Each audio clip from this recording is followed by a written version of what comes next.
The voice of sharing, 旅人的香。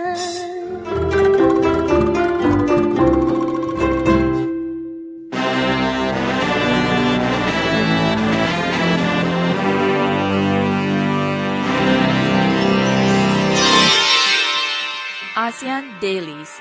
First and the foremost news from Southeast Asia. Hey, this is Arlene. Hi, this is Gauri. And of course, you are with us at our daily briefing on Southeast Asia news. That's right, and it's our ASEAN Daily, which is every day from Monday to Friday, where we discuss about news and issues all over Southeast Asia. Yes, and oh my god, I can't believe Singapore's election is tomorrow. That's right. It's crazy. And today is actually the cooling off period for them, so everyone's taking a break from talking, breathing, campaigning, About pretty much everything related to the elections. yeah, except for us because we are not Singaporeans. That's right.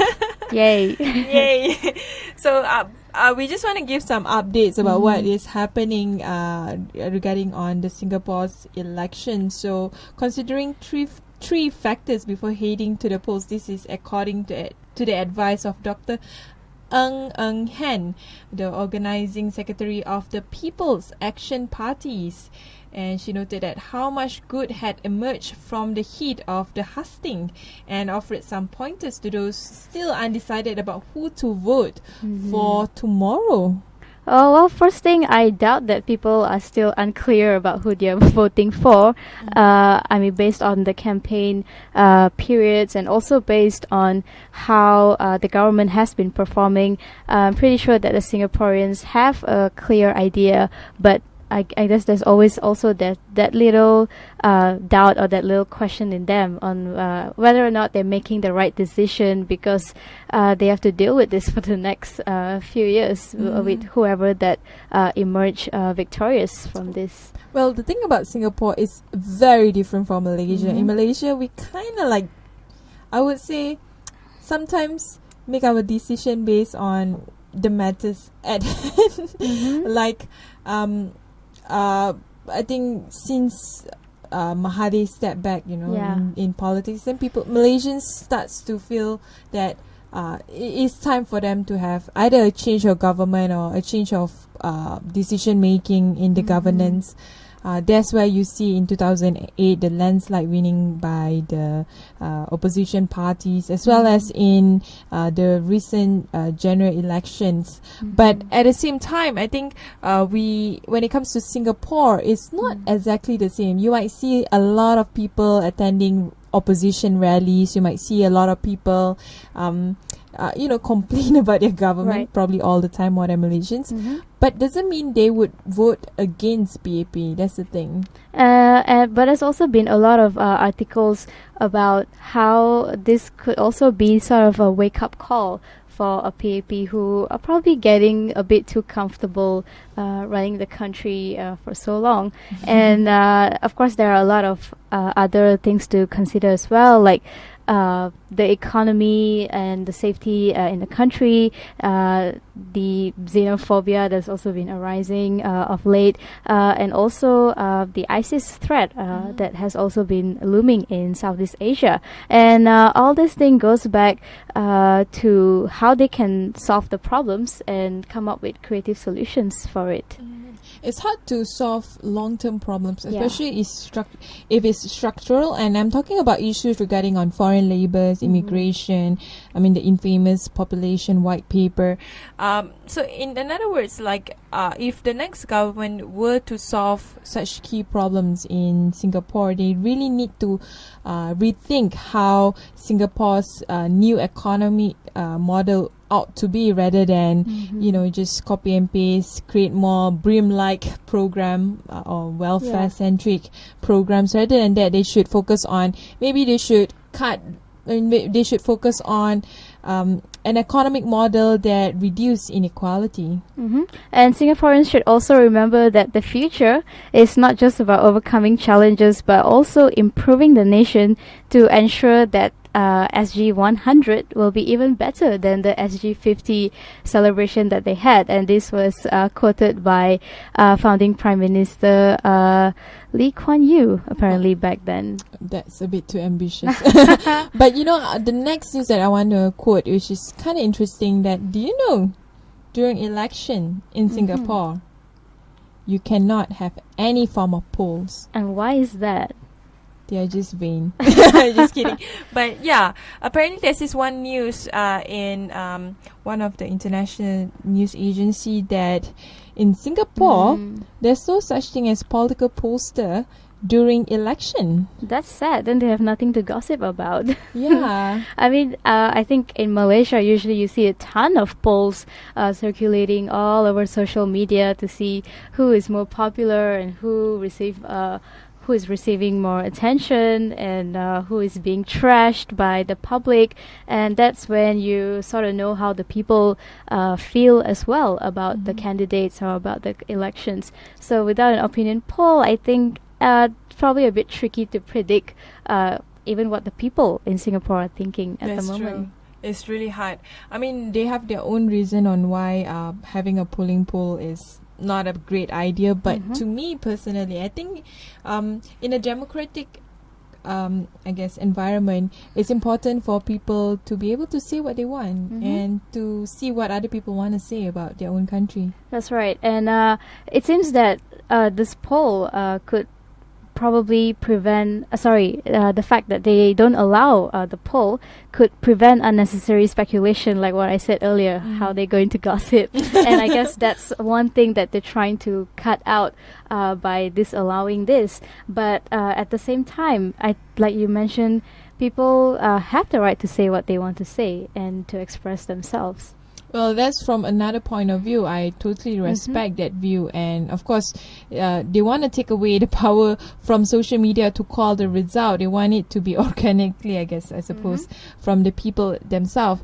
But, to go back to the why we should have pollster, I guess I'm in advocating the need for pollster is because there's very little avenue in Singapore for you to be able to voice out your concern, like really, really small. The only way is through, of course, rallies during election campaigns. Right. But other than that, you don't really know like what people think in Singapore when it comes to their and politicians. it's surprising for a country like Singapore to actually have this sort of reputation because they are very advanced in a lot of ways, but it seems like when it comes to freedom of expression, they are still a bit traditional in that sense, or conventional. I don't know. Yeah, I don't know either. Anyway, talking about traditional, you would assume that a country like Cambodia, which is supposed to be very much secular, had a problem with the Montagnard. I hope I pronounced it right. Community is a minority community that believe in Christianity. That's right. And the country has actually struggled for a long time to deal with these Montagnards, I think, who are from the central highlands of Vietnam. And these people, Montagnards, which means mountaineers in French, are actually... That's nice. That's true. It sounds very exotic, but the people in Vietnam don't really care. And it seems that they were actually marginalized because of their difference in terms of customs, language, religion, even from back when the French were still in Vietnam. And they were also promised that, they will be given a land, a state on their own. But as soon as the French left, they just had to run away into the mountains, and that's how they became to know as the Montagnards. So very unfortunate. The Phnom Penh, a signatory of the 1951 Convention relating to the status of refugees, and its 1967 protocol that mandates Cambodia allow asylum seekers to pursue protection claims, often deports them, unfortunately, as illegal economic migrants rather than refugees. And it's an ongoing thing for a long time. It seems that they have been trying to get into the country trying to get out of the highlands, the mountains that they've been living in, but it has not really been successful. And it was not until a few months back in May that they started receiving a lot of international media attention to this issue. But even then, apart from criticism, nothing much has been done about the Montagnards. But some things have been done in Thailand. Apparently, Thai University introduces mandatory class on transgender issue. Look who's going forward. I'm now really surprised. That's right. And this happened in Thammasat, which is one of the country's most prestigious and progressive universities. And it is making a social life skills class mandatory for its incoming freshmen. And the classes, of course, like you mentioned, focus on transgender issues. So the new course aimed to ensure students to have the skills to lead a successful life and covers a wide range of subjects, including music, art, sports, and a 3-hour session on, guess what? Sex. Wow. Okay, well, where parts of the focus is on gender identity. And they also have invited someone who goes by the nickname of Jimmy to sort of sensitize the students about transgender issues. And by end of the school year, they are expected to have lectured at least 8,000 students on this new topic, where they will be raising awareness, apart from other things, on sex and also issues regarding gender identity, which is a very, very complex issue if you think about it. It's not something that everyone can accept. Not everyone can even deal with it. Even people facing it can get really, really complicated for them. So, Gauri, when are we going to sign up for the social life skills class? When we move to Thailand and we study in Thammasat. So there will be a 3-hour session on sex. That's right. We will enjoy that. Anyway, moving on. I think it's a great class. I think it's probably, I think it should be adopted as a form of sex education and also social life skills, especially among today's teenagers. Yeah, it's very relevant these days. I think people are starting to be more open about it. Just because we never talked about it in the past doesn't mean it didn't exist. It did, but we just never really, it was too taboo to be highlighted by the media and all. But now is the time for us to be open to be able to discuss about whatever it is. Yeah, I think rather than them learning from their peers or from the internet, it's good that they get first-hand information from people who have the authority to talk about this. Yeah. So anyway, we'll take one short break. When we return, we'll talk about issues regarding on haze and also what's happening in Indonesia. We never know.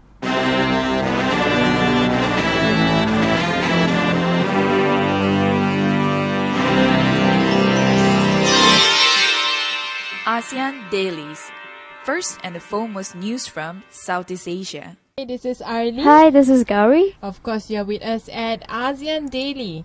So, Indonesia will be taking over control on airspace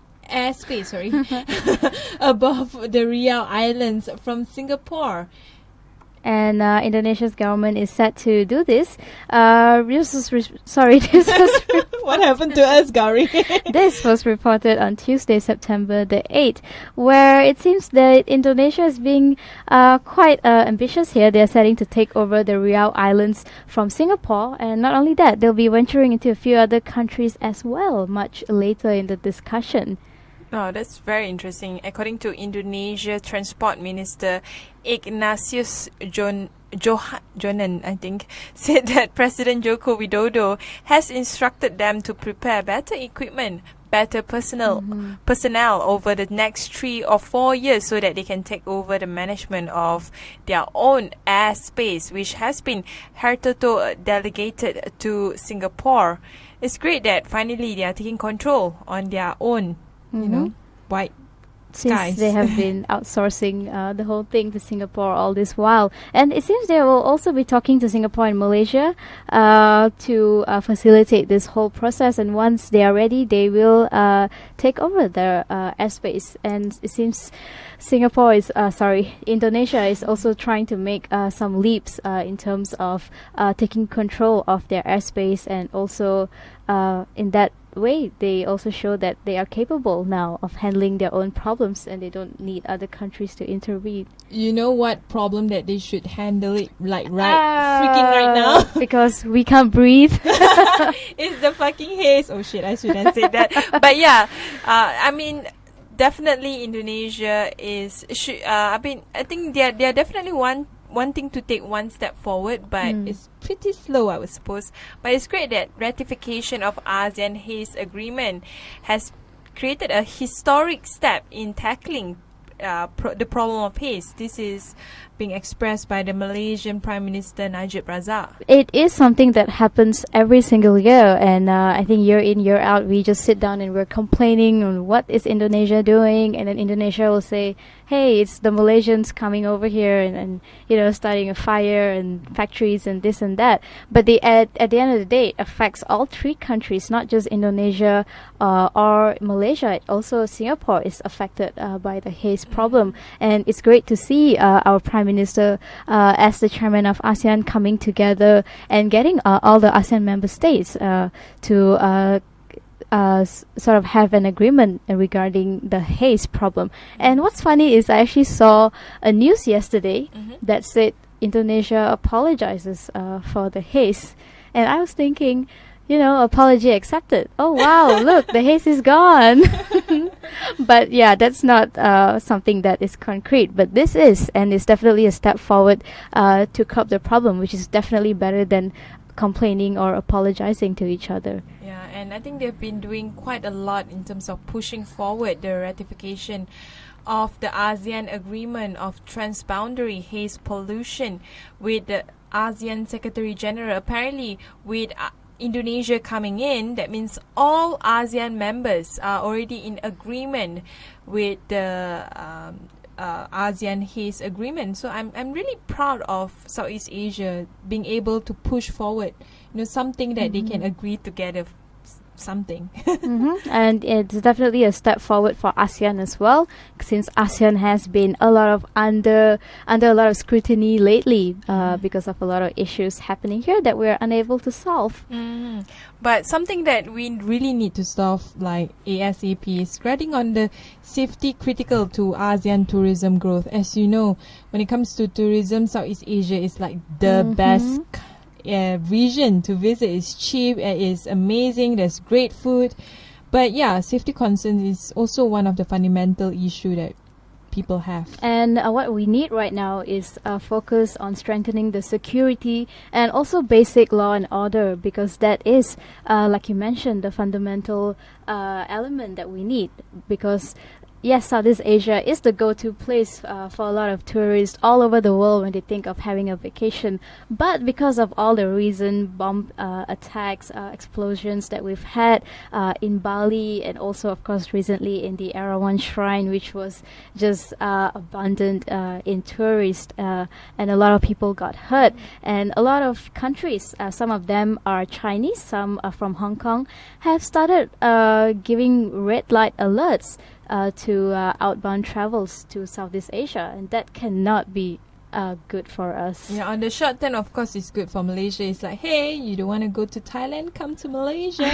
But, on the long term, it will affect the whole region. It's not just a Thailand problem. It's a Southeast Asian problem when it comes to terrorist threats. What we are seeing right now, residents intending to visit Thailand in Bangkok should adjust their travel plans and avoid a non-essential travel, including leisure travel. This is one of the outbound travel alerts that was raised by Hong Kong government news release. Other countries have issued travel warnings and advisories cautioning their citizens about traveling to Thailand. And you know that if it can happen in Thailand, it can happen in anywhere else in Southeast Asia. That's right, and Malaysia is not too far off anyway from Thailand, and essentially it does become a regional problem because people probably don't just think of, I'm going to go to Indonesia, I'm going to go to Thailand. Usually they think of having like a backpacking tour all over Southeast Asia, and it definitely affects the tourist decision as well. So I think in this case, government play the I think the most pertinent role to ensure the safety of its people, of the tourists, and public in general are being ensured. And I think in the long run, when you talk about tourism, it's not just about beautiful destination. It's about trying to create this environment where tourists feel safe. They want to visit over and over again without feeling that they need to, look around and, think that they are in a dangerous... Constantly fear for their safety. That's true. Anyway, we'll take one short break. When we return, we'll talk about the economic and social cultural side of Southeast Asia.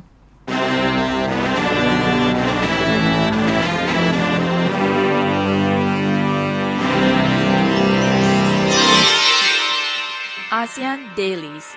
First and the foremost news from Southeast Asia. Hey, this is Arlene. Hi, this is Gauri. Of course, you're with us again on ASEAN Daily. So talking about Instagram, apparently it has opened up to advertisers worldwide. That's right. Previously, it's only available in 8 selected countries, but they are opening to 20 others, and some of them include Italy, Spain, as well as India. And more than 200 countries will have ads by end of September, which is September the 30th, of course. I don't know whether it's a good thing or not. Yeah, because the thing is, most Instagram users have actually become comfortable, and also they enjoy the fact that Instagram is one place where it's usually ad-free. You don't get pop-ups in your face. You don't have to keep cancelling and blocking things all over your pages, which is why Instagram has been quite strict with their ads as well. They only allow it for big brands like Victoria's Secret and Old Navy, but now that they're opening up to more people, I really don't know what the interface is going to look like in the first place. Yeah, and they are opening up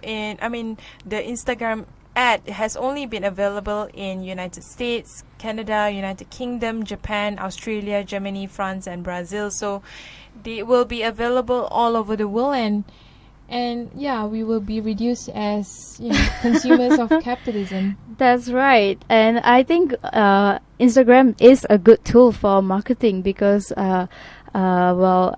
we also spoke to a few people who said that Instagram is very effective when it comes to marketing, because you just have to put a picture, ton of hashtags, and anyone who clicks on the hashtag will stumble upon your startup or your company or whatever product it is that you're trying to sell, and it works very efficiently that way. But now that they're following in the footsteps of Facebook as well, so I think that it's going to be in your face. Exactly. And even Twitter already has ads, but that is still controlled. It's not so bad. So we'll see. It'll probably be a gradual increase. So, but even then, we don't really know if it's a good thing or not. But I guess money talks. I bet so. Gauri, do you have a problem with your tooth? With my tooth? Or teeth? I don't know why. So if you have problem with your tooth or teeth, someone can fix it for you, because guess what? The US dentist who killed Cecil the lion has returned to work. Right, and a lot of people are not happy about this for sure, because he actually went into hiding for 6 weeks after he killed Cecil the lion, but he just got back to work on Tuesday, and a lot of people have been protesting, holding up placards and asking him to, stop, and that he has to be persecuted, but we don't know what the US is going to do about this. I think he will be haunted for life because a handful of protesters holding signs declaring "Stop trophy hunters" and "Animals not trophy," and they were hounding him as well while he was walking towards his office and taking photos of him. Is really, I don't know. I'm against people killing another animal, although I don't want to be a hypocrite here, but we are carnivores in a way. We eat meat. But at the same time, I also understand, lions are endangered animals, so we shouldn't kill it for trophy nor for, using its body parts. I think that's the point. I mean, if you kill it because you want to eat it, then that's fine. If you're just going to kill it to show off that, oh, look, I'm a man and this is my trophy, look, I'm brave, then that is not the right reason to kill another living thing, especially in this case. Although the said dentist actually said that he was not aware that the lion he killed was actually a well-known attraction at the national park, and that was his line of defense. But that doesn't mean that no matter whether the lion was revered or not, you still don't kill something for a trophy reason, just to show off. But I think there's two story to this. Like, first of all, I think what he has done is wrong. It's definitely not. It shouldn't be a game at all in terms of hunting exotic animals, especially endangered ones. But I think the second point that I want to highlight is for the protester to harm him, to just treat him like as if he has murdered a gazillion number of people. I think it's also wrong in this case. But I guess they are equally angry as well with the fact that if they don't really hound him like that, then it's not going to teach him a lesson. I mean, imagine he goes back to work and everything's fine and nobody is pressuring the authorities, or even Zimbabwe has started pressuring the United States to make sure that he faces some kind of charges and face the consequences of his actions. I wish the same kind of pressure could have been put on issues regarding on humanity, like war. That's true, and not just focusing on lions per se. Yeah, I mean, there's the recent refugee crisis in Europe is not something to be made fun of. It's because of war. They are traveling all over the, halfway through the world just to go to Europe to find refuge. So our last news of today, it's about Malaysia. It's not about lion, but it's about our tiger. Football team. I just want to say tiger first. Okay, sure. Go ahead. But unfortunately, Kim Swee, which is the president, the head coach, is leaving fate of Harimau Malaya to FIFA. So what happened was we had a game between Malaysia and Saudi Arabia at Shah Alam Stadium last night. And as soon as Saudi Arabia scored, they were leading actually 2-1. And these Malaysians, who love their team so much and cannot stand the fact that their team is losing, started throwing fireworks and solar flares into the pitch, close to where all the game was actually taking place. So they had to stop the game right there at 2-1, and all the players and coaches had to run away to the dressing room and hide over there. And because of that, of course, a lot of the players, and including our sports minister, Kari Jamaluddin, has spoken out against it. It's definitely a disgrace because it happened right here in Malaysia as well, and Saudi Arabia was a visiting team. And imagine the kind of stories that they're going to take back home to their country. I'm just wondering, don't we learn from our history? Like, seriously? I mean, just a couple of months, or was it last year? Remember we reported about Malaysian lasers, during an Indonesian game. Yeah. And also I think we kind of injured some players from Vietnam during one of those Suzuki Cup games. Yeah. I just don't understand, like, why can't we just be a civil spectators and enjoy being a losers once in a while, I think they're just so emotional. They probably love their team too much that they cannot stand seeing the team lose. But that goes back to the training and the management of the team, and you cannot change anything by just throwing fire and solar flares while the game is actually happening. And of course, Kari Jamaluddin said that this is FAM should take responsibility for this, the Football Association of Malaysia, because they lost control of their own stadium. They should have also conducted some thorough checks before letting people in with solar flares, because usually the security is very tight. They don't even let you take water bottles in. Yeah, that's true. And in this case, it's fireworks. So, Gauri, would you become like a crazy person if Real Madrid loses? Yes, I will. Yes, I will. And I will throw fire at everybody. Enough. I'm not going to ask anymore. Anyway, thank you very much for listening to us. And you can always follow us on our Facebook, Twitter, and Instagram. And of course, listen to us live on our website, drenasen.com. And we also have another interview coming up after this, so stay tuned to Durian ASEAN.